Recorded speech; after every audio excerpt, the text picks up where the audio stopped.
a fallen Rochester police officer in our nation's capital. Adam Chodak is there and joins us live from D.C. with what's expected today. Well, Kelsey, Norma, I can tell you this morning, it is a beautiful morning here in Washington, D.C. You can see the Washington Monument behind me looking great.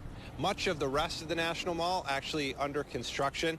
It's interesting, walking around Washington right now, you see a lot of police officers. Normally, you wouldn't think much of that. It is Washington, D.C., but when you get up close, you see the patch and you realize they're from Oregon or California or Arizona. There are thousands of officers from across the country here for Police Week. There are events going on all the time. We were at one of the big ones yesterday, the candlelight vigil. Tens of thousands of people showed up, and it was interesting. There was one moment that really stood out when they actually lit the candles.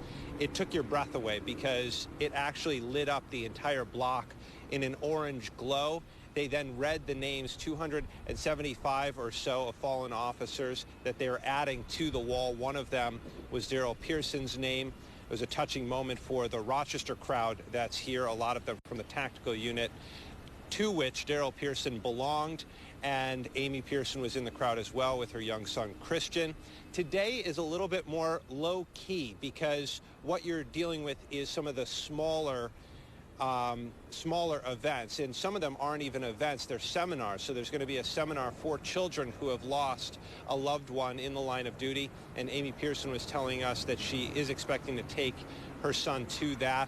There's also one for widows, spouses of those who have fallen in the line of duty, and Amy was debating last night whether she was going to go to that one as well. So again, smaller events around town, smaller seminars for the officers and law enforcement personnel who are here this week.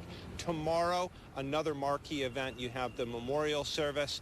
There are going to be thousands again showing up to the National Law Enforcement Officers Memorial. And I have to tell you, I was a bit surprised, Norma and Kelsey, because I thought a candlelight vigil, it was going to be rather laissez-faire, maybe a lot of people just standing on the grass, listening to speakers.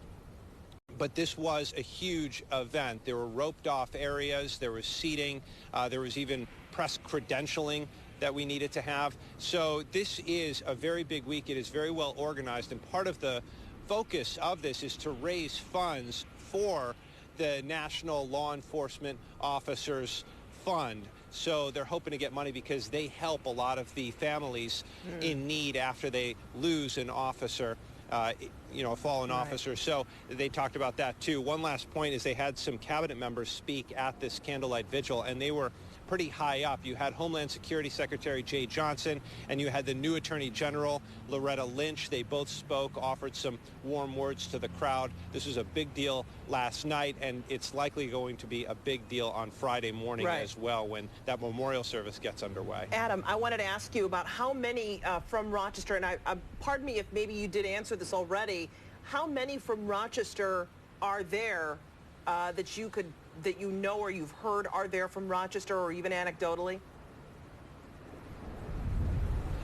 I would have to say at least 24, because you had 24 ride out from the public safety building last week as part of the police unity tour. So they were cycling. They drove down to New Jersey and cycled in. So that was the police unity tour. And then you have probably about a dozen or so from the tactical unit that Daryl Pierson belonged to, and they were all in a group last night. And then you have Amy Pierson's family as well, and also Daryl Pierson's family, his sister, brother-in-law, father were in the crowd. So overall, you have at least 24, likely more than 30 or even 40 folks from the Rochester area represented here.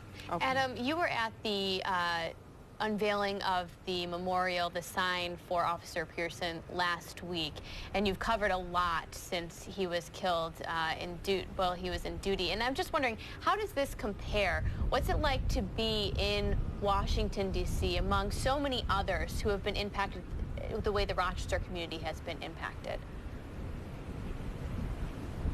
Yeah, so it's interesting. Obviously, when we're in Rochester at these events, it's all about Daryl Pierson. Here, it's about Daryl Pierson and around 275 others, and then tens of thousands of others whose names are on the wall. So it puts things into perspective, but it also serves as a way to reflect on the loss and then come together knowing that you're not alone. And whenever you're going through a hardship, it's always helpful to know you're not alone. And that's what Daryl Pierson's father was telling me. He said it was just nice to know that there are others out there who care as much as he does. So it was a very emotional night last night to see the numbers of people. Yeah. Adam, thank you so very much. Wonderful job bringing all of this together. And indeed, it is quite a sight behind you there, the Washington Memorial, the Washington Monument, I should say, right behind you there. Adam, thank you very much for your report. Yep. And Adam, of course, will be reporting all day long, and he'll be there till tomorrow still reporting. So be sure to check him out on Twitter as well. Well, we talked about that wonderful plaque that was put up in the city of Rochester, put up by the Badge of Honor Association. Coming up next, a fundraiser for the organization that put that plaque up, and another organization called New York Warriors Alliance. We're going to hear from the group Widows' Sons in just a bit. Stay with us.